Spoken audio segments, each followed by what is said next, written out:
Em nossa região, nessa época, final e começo de ano, nós entramos nas estações da primavera e do verão.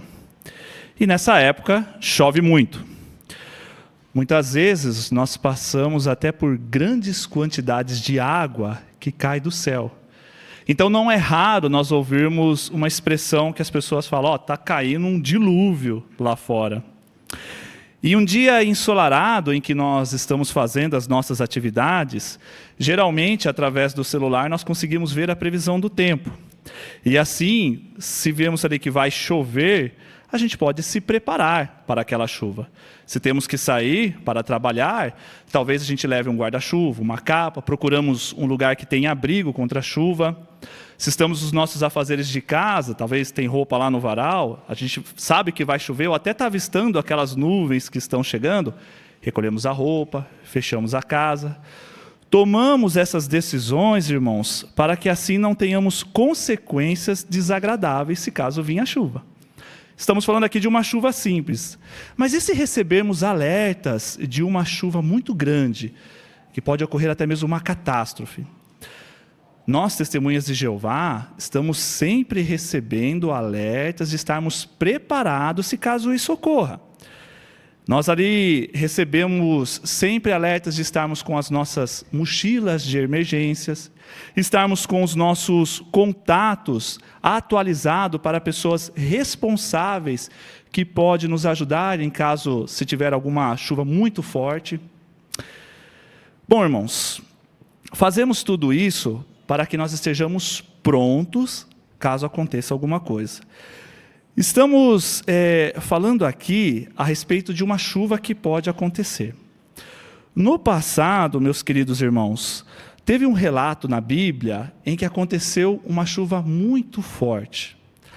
Pessoas que obedeceram os alertas de Jeová foram salvas, e pessoas que não quiseram escutar o que Jeová diz, perderam as suas vidas. Então foi questão de sobrevivência. Trata-se do relato do dilúvio dos dias de Noé. Por que o que aconteceu há muito tempo atrás serve de importância para nós meditarmos e analisarmos?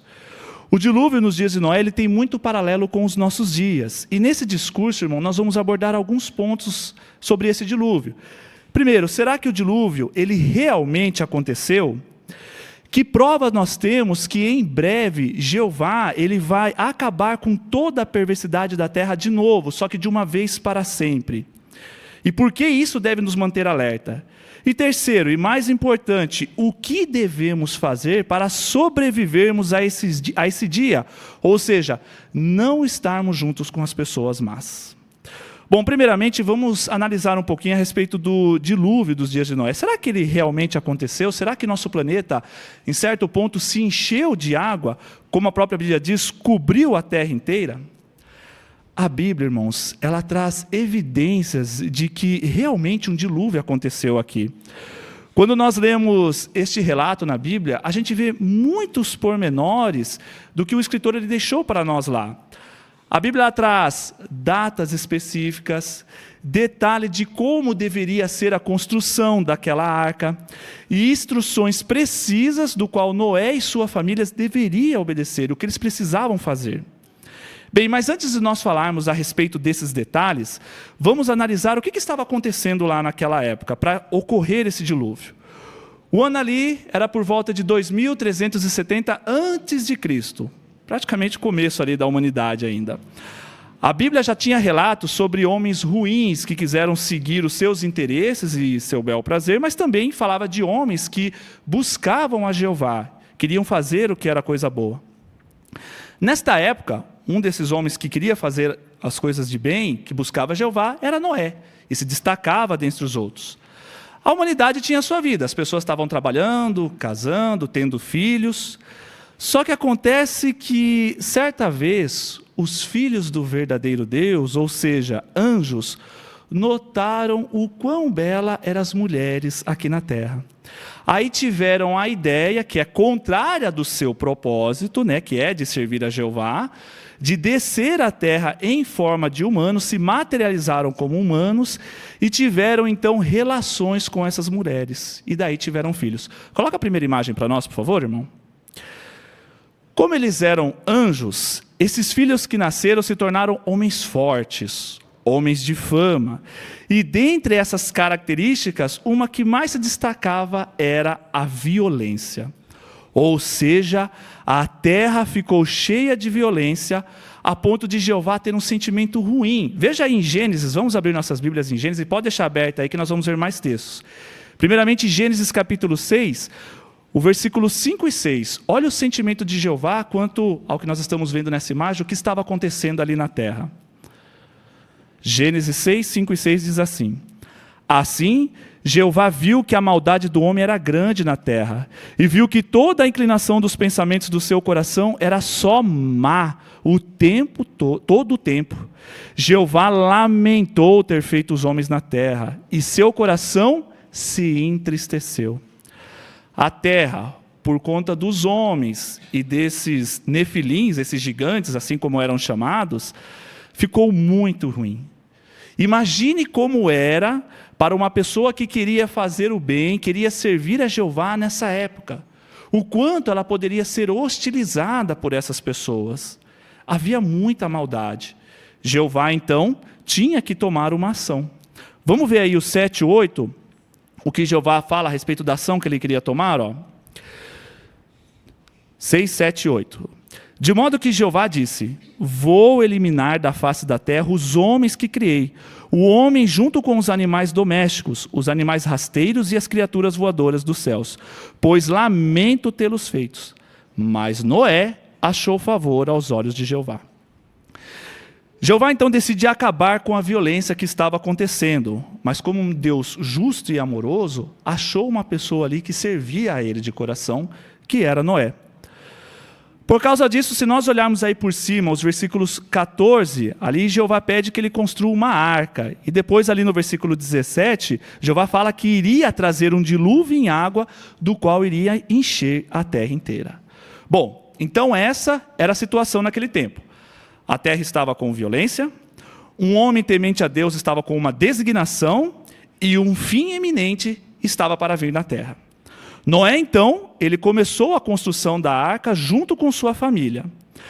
A partir desse ponto, irmãos, nós vamos começar a observar alguns detalhes do porquê que o dilúvio realmente aconteceu aqui na terra.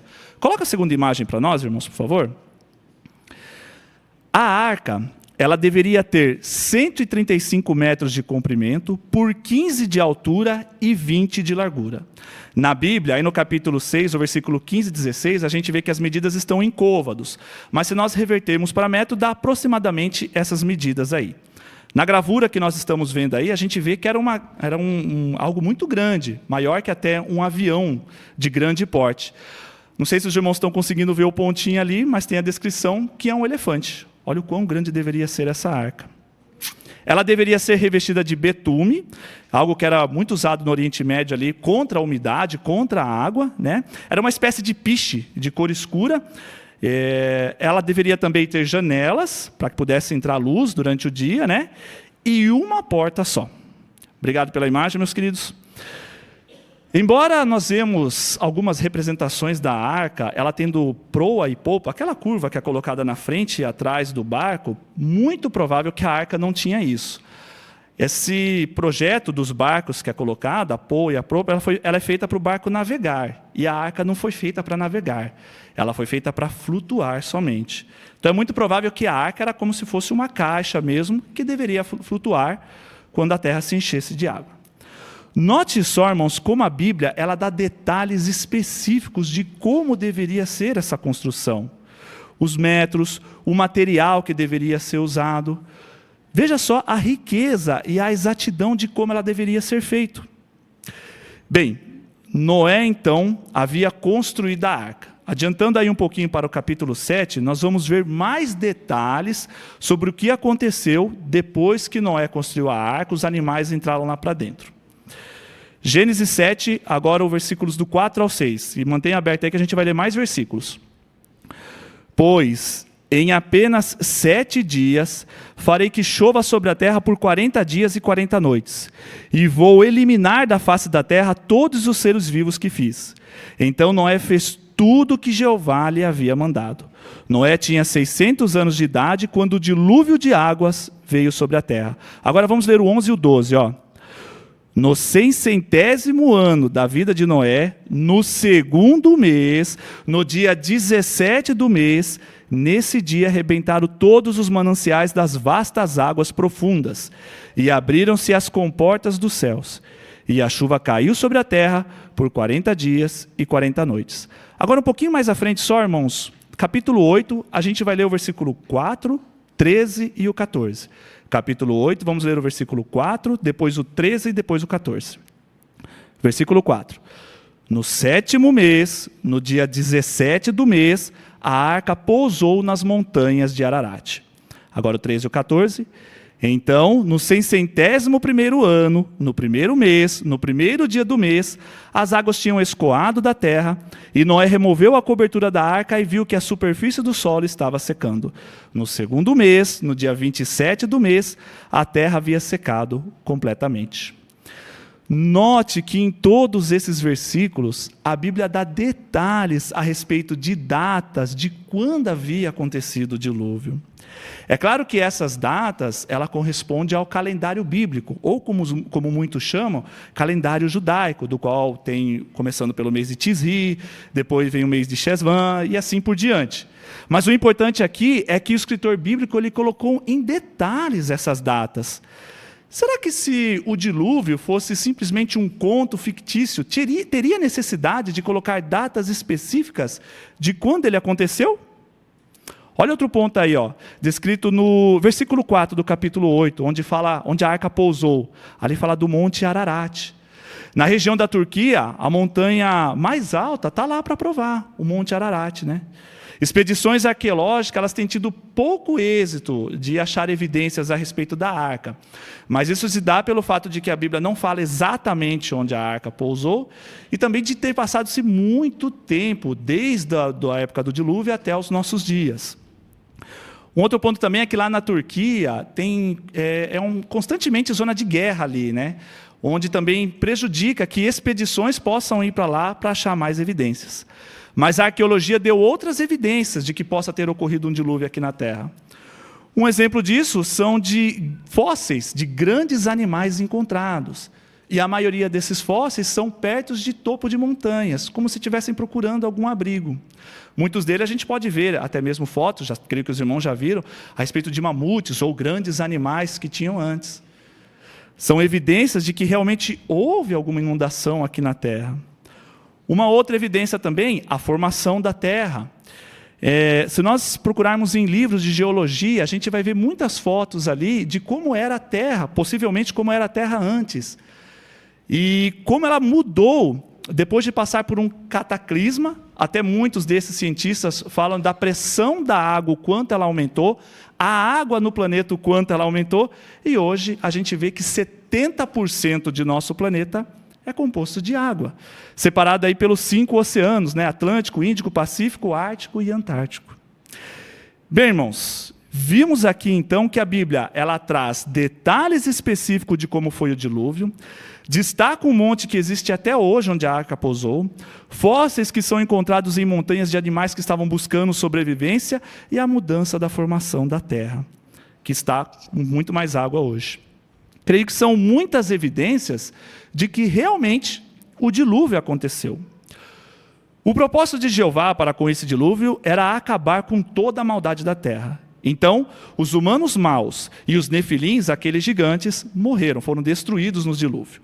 Aqueles anjos maus que se materializaram e tiveram relações com mulheres, né, eles voltaram para o céu, mas estão em uma outra condição agora. A Bíblia chama essa condição de Tártaro, ou seja, eles foram rebaixados perante Jeová e agora estão aguardando o julgamento de destruição junto com Satanás. Noé sobreviveu ao dilúvio, junto com sua família, os que estavam com ele nas arcas, e os animais que estavam lá estão em terra novamente. Bem, Que paralelo o dilúvio ele tem para com os nossos dias? E por que isso deve nos deixar alerta sobre o que pode ocorrer? Indo lá para os dias de Jesus agora, irmãos. Certa época ali, os discípulos de Jesus chegaram até ele e perguntaram quais seriam os sinais dos últimos dias, né? O que iria acontecer? Jesus foi explicando o que aconteceria. Falou a respeito de guerras, terremotos, fome, tudo o que está acontecendo hoje. Só que é interessante que nesses versículos do qual ele estava explicando a respeito disso, ele falou algo sobre os dias de Noé. Note aí em Mateus capítulo 24 e o versículo 37. Aí pode deixar aberto em Mateus, a gente vai continuar lendo mais alguns textos aí. Mateus 24, 37. Fala assim: pois assim como eram os dias de Noé, assim será a presença do Filho do Homem. Notamos aí que até mesmo o próprio Jesus falou de uma similaridade. Por quê? Agora o 38 e 39. Porque naqueles dias antes do dilúvio, as pessoas comiam e bebiam, os homens casavam e as mulheres eram dadas em casamento, até o dia em que Noé entrou na arca e não fizeram caso, até que veio o dilúvio e varreu a todos eles. Assim será a presença do Filho do Homem. As pessoas nos dias de Noé viram evidências de que algo iria acontecer. Noé era uma pessoa que se destacava dentre as outras. Ele era diferente, fazia o que era direito aos olhos de Jeová. Não participava daquela violência que tinha lá. Quando Noé ele começou a construir a arca, isso chamou a atenção das pessoas. Provavelmente, elas iam lá e perguntavam para Noé. E a Bíblia fala também, a gente vai ver um pouquinho mais para frente, que Noé foi um pregador da justiça. Ele falou para as pessoas a respeito da arca. Mas qual era a reação delas, conforme Jesus falou aí? Não fizeram caso. Talvez até mesmo por causa daquela maldade que havia, zombaram de Noé sobre o que ele estava fazendo a respeito da arca. Noé, mesmo assim, trabalhava firme na arca, uma arca grande, imensa. Mesmo assim, as pessoas continuaram as suas vidas. As pessoas viram os animais entrando ali dentro da arca, né? Já era uma outra evidência de que elas podiam ali mudar de ideia, mas não fizeram caso. Parece que é justamente o que está acontecendo um pouco hoje, né? Coloca a terceira imagem para nós, irmãos, por favor. Tem percebido, irmãos e amigos, como está a reação das pessoas para com Deus, a Bíblia Sagrada e aprender sobre Deus? Estamos notando aí uma geração que está cada vez mais afastada de Deus. Não querem aprender sobre Jeová e seus propósitos. Tem a simples ideia de comer e beber, pois amanhã nós vamos morrer, conforme diz 1 Coríntios 15, 32. Não que seja errado casar, ter filhos, aliás, isso é da vontade de Deus, mas não devemos deixar de ver as evidências dos últimos dias e baixar a nossa guarda, achando que as coisas vão continuar como sempre estiveram. Senão estaremos imitando aqueles que nos dias de Noé não fizeram caso. Obrigado pela imagem. Ainda mais que tem um ser que não quer que a gente fique vigilante. Aí entra num outro ponto também do paralelo com os dias de Noé. Nos dias de Noé, nós vimos ali influência dos anjos perversos. Aqueles que deixaram o propósito de Jeová se tornaram demônios. E vimos a influência deles no dia de Noé com a violência e tudo mais ali. Hoje também existe uma grande influência da parte de Satanás e seus demônios para nos distrair do que realmente está acontecendo. Como Satanás faz isso?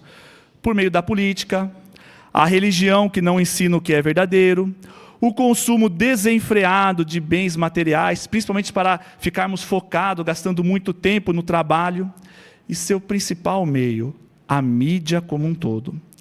A época hoje é uma época de influenciadores, em que muitos ali expressam sua opinião e deixam seus vídeos na internet. Muitas ideias que são colocadas lá, nós sabemos que são contrárias ao que a Bíblia diz. Ideias sobre o que nós devemos fazer com a nossa vida, o que nós devemos buscar, escolha de diversão e até mesmo a moral, que está cada vez mais decaindo. Falam que os pensamentos de Jeová não servem mais para nós, que a Bíblia é coisa do passado. Não serve para nós hoje em dia. A pornografia, o sexo antes do casamento, o adultério, o homossexualismo são tratados como coisas corriqueiras, comum. Deixar-se influenciar por tais ideias é perigoso e faz com que o nosso senso de urgência de que Jeová vai trazer uma mudança para cá fique até nula. Começamos a achar que, assim como era lá nos dias de Noé, os avisos de Jeová não é para nós. O celular mesmo, ele pode ser uma coisa muito perigosa. Com uma palavra, e nós colocarmos o dedo ali na lupa, né? Para pesquisarmos, vamos ter milhões de informações de pessoas que deixaram essas informações. Sabe Deus quem colocou. Assim como no passado havia influência demoníaca, hoje também tem. Não podemos também deixar de falar da violência que tinha lá no tempo de Noé, e hoje também é a mesma coisa, né? Ao ligarmos o jornal ou vemos na internet, a gente vê muito relato de violência ainda. A própria guerra que está acontecendo lá entre a Rússia e a Ucrânia, que está se arrastando por anos. Tudo isso, irmãos, descreve que vai haver uma mudança. Jeová precisa trazer uma mudança, e Ele vai trazer. 2 Pedro, capítulo 3, agora nós vamos ler dos versículos 5 ao 7. 2 de Pedro 3, do 5 ao 7. Diz assim: pois eles propositalmente ignoram este fato. Há muito tempo havia céus e uma terra situada firmemente fora da água e no meio da água pela palavra de Deus. E por meio dessas coisas, o mundo daquele tempo sofreu destruição ao ser inundado pela água. Mas, pela mesma palavra, os céus e a terra que agora existem estão reservados para o fogo e estão sendo guardados até o dia do julgamento e da destruição das pessoas ímpias. Quando a Bíblia fala aqui que a terra está reservada para o fogo, não significa que o planeta vai ser destruído. Mas como nós vimos aí no contexto, né, nas frases finais do versículo 7, é a destruição de pessoas más. Fogo aqui representa uma mudança eterna, de uma vez para sempre. Jeová, mais uma vez, está dando esse alerta para as pessoas, de que em breve vai haver uma destruição de pessoas más. E aqueles que serviram a Jeová vão sobreviver, assim como foi nos dias de Noé. Com certeza nós queremos então imitar o exemplo de Noé. Como que nós podemos fazer isso? Primeiramente, vamos lá em Hebreus capítulo 11, versículo 7. Hebreus 11, 7. Pela fé, Noé, depois de receber aviso divino de coisas ainda não vistas, mostrou o temor de Deus e construiu uma arca para a salvação de sua família. E por meio dessa fé, ele condenou o mundo e se tornou herdeiro da justiça que resulta da fé. Primeiramente, então, Noé tinha fé em Jeová. Quando nós vemos lá o relato de Gênesis, de quando Jeová mandou Noé construir a arca, nós vemos que ele fez exatamente assim. Para ele fazer exatamente assim, irmãos, Noé teve que prestar bem atenção no que Jeová estava dizendo. E nós queremos fazer o mesmo. Prestar atenção no que Jeová está dizendo para nós. Como fazemos isso? Primeiramente, a leitura da Bíblia Sagrada. Ela é muito importante, pois nós vamos estar escutando Jeová, vamos ver o sentimento de Jeová, e principalmente, assim como nós lemos relatos ali a respeito do dilúvio, que Jeová trouxe a punição para o mundo mal, nós vamos ver mais relatos, e ter mais fé de que em breve Jeová vai trazer uma grande mudança. Por estarmos aqui na nossa reunião, por exemplo, nós estamos escutando também a Jeová, através dos discursos, estudo da revista Sentinela, estamos prestando atenção ao que Jeová diz. Se nós estamos escutando a Jeová, com certeza nós vamos querer avisar as outras pessoas a respeito disso. Lá em 2 Pedro capítulo 2, versículo 5, fala que Noé era pregador da justiça. Coloca a quarta imagem para nós, irmãos, por favor. As testemunhas de Jeová têm feito uma forte campanha para ensinar as pessoas a respeito da Bíblia, sobre Jeová e suas promessas com respeito ao futuro. Corajosamente transmite a mensagem de que em breve as pessoas más terão um julgamento, para que elas possam se arrepender e conhecer o verdadeiro Deus e servir a Ele. Se esforçam em encontrar pessoas aonde quer que elas estejam, por várias modalidades de testemunho, como nós estamos vendo aí na imagem. Telefone, testemunho público, de casa em casa, os vários carrinhos espalhados pela nossa cidade e também por todo o mundo. Se caso você vê um desses carrinhos que não é testemunha de Jeová, está estudando, está se chegando aqui ou está assistindo esse discurso, pegue uma publicação lá, né, é gratuita, fale com a testemunha de Jeová para aprender mais sobre aquilo que você vai ler. Obrigado pela imagem, meus queridos. Se estamos falando de Deus para as pessoas, nós também temos que agir em prol do que nós estamos falando. Lembre-se, Noé era diferente daquelas pessoas lá, né? As pessoas eram más, violentas. Noé não, se destacava por servir a Jeová. Nós também devemos fazer isso, irmãos, ser diferente, se destacar. Como fazemos isso? Pela nossa conduta, não participando das ideias políticas e o meio de escolhas de vida que as pessoas falam que é normal hoje. Nós respeitamos, somos neutros no assunto, mas não vamos vivenciar esse assunto, participar de debates ou ir para um lado e para o outro. Irmãos, exige coragem fazer isso, mas Noé provou que tinha essa coragem e foi salvo por causa disso. É importante, então, sempre analisarmos como está a nossa conduta. Será que nós estamos passando de que somos iguais às outras pessoas ou somos diferentes? Até quando nós somos diferentes dos outros, as pessoas notam e dão oportunidade para testemunho. Oh, vocês são diferentes, né? Mas por que vocês são assim? Ah, eu sou assim, porque a Bíblia fala isso, isso e aquilo. As pessoas precisam ver que nós vivemos uma vida de acordo com os propósitos de Jeová. Irmãos, conseguimos então ver esses pontos sobre como imitar a fé de Noé. Escutar a Jeová por meio da leitura da Bíblia, falar a outros a respeito das promessas de Jeová e não seguir ideias e costumes da multidão. Devemos ser diferentes, seguindo os padrões de Jeová. Quanta coisa nós conseguimos aprender, não é mesmo, irmãos? O dilúvio foi algo real, está registrado na Bíblia em detalhes, e existem evidências que comprovam que o dilúvio ocorreu. Vimos ali paralelos do que aconteceu nos dias de Noé com os nossos dias e os cuidados que nós devemos ter. Como podemos imitar a fé de Noé, que tinha sobrevivido ao dia de Jeová, algo que nós queremos fazer também. E para finalizarmos, irmãos, por que é importante nós termos o relato do dilúvio em nossa mente? Lembra lá no começo do discurso, quando nós falamos sobre a chuva que pode estar chegando? A gente se prepara, porque senão vai ter consequências, não é mesmo?